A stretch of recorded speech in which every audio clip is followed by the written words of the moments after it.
Ladies and gentlemen, good morning and welcome to Gachie Skyman TV, the tallest man in Black Africa.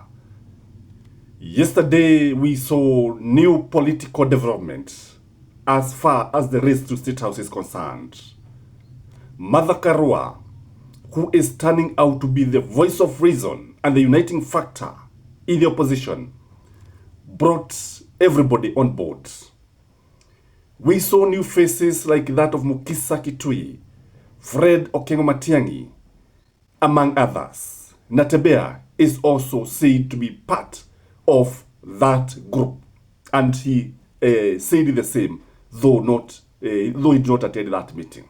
Ladies and gentlemen, State House is in a panic mode. This meeting sent shockwaves down the spines of William Samoei Ruto's men. There is crisis in State House. I want us to look at why there's a crisis at State House. I want us to look at why the government is worried with the opposition. As William Samoei Ruto's thrown crumbles into failed promises and betrayal, the opposition is forging as a united front, with forging strength with each sunrise. This is worrying, ladies and gentlemen. If you look at the opposition, they are gaining strength every day. With each sunrise, we are seeing new faces in the opposition. When I look at William Samoei Ruto is falling out of favor as far as politics is concerned.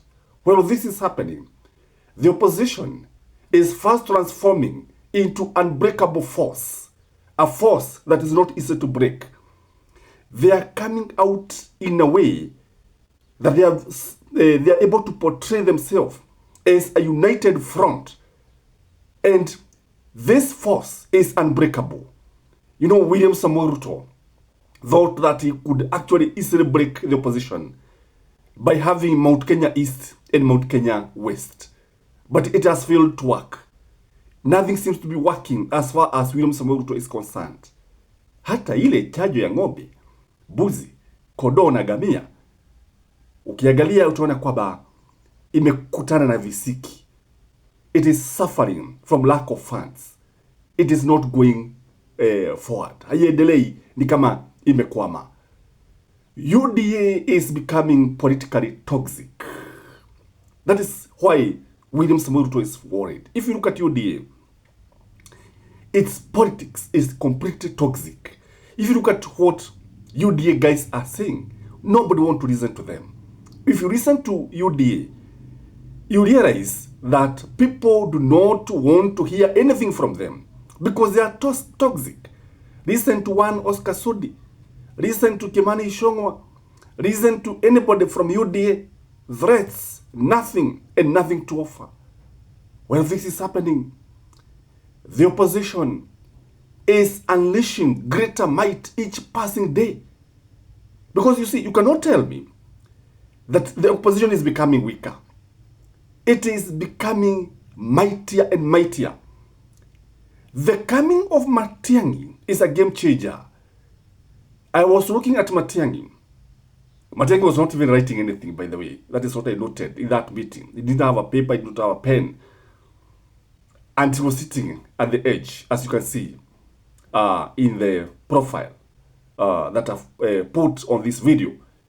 If you look at MATIANG'I, he is seated at the edge and he looks like he's listening. And you can also not tell me the coming of Mukisa Kitui is weakening the opposition. So that's why I'm saying, as UDA becomes a pariah, the opposition is becoming mightier and mightier. And every passing second, the opposition is evolving into something formidable. And hapo beleni, William Samoei Ruto would actually joke about Stephen Kalonzo's presidency because he thought that Raila's people would throw their weight behind him and he would trounce Kalonzo. In fact, he would throw Kalonzo every day and he would actually say that atanyorosha Kalonzo. Today, William Samoei Ruto is suffering a collapse in approval. if you look at William Samoei Ruto, I think there's no other president who has become so unpopular so fast like William Samoei Ruto. We have not seen it anywhere in the world. While this is happening, the opposition is surging with unleashed strength. The opposition is unrelenting. Forward, ever. Backward, never. United, surging, and unblockable. And this is worrying. When the people in the Statehouse see what is happening, and they realize that they are becoming a liability to the people of Kenya, then you understand why they are getting worried. Because when you look at even William Samoei Ruto himself, William Samoei Ruto is turning also to be a liability to his allies. That is the truth of the matter. If you look at, for example, those guys who are supporting William Samoei Ruto, look at those who comes from Luo Nyanza. I think they can easily win their position if they are not supporting William Samoei Ruto than when they are supporting William Samoei Ruto. Look at Raila Amolo Odinga. William Samoei Ruto is a liability to him. Look at Kimani Ichung'wah. William Samoei Ruto is a liability to him.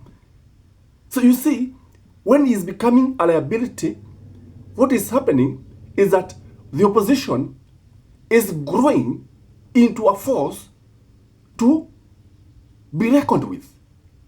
That is the truth of the matter. The opposition is rising, and the government of William Samoei Ruto is becoming unpopular every passing day. William Samoei Ruto is being alienated from the masses. And when you look at William Samoei Ruto, he has to hire a crowd for people to attend his meeting.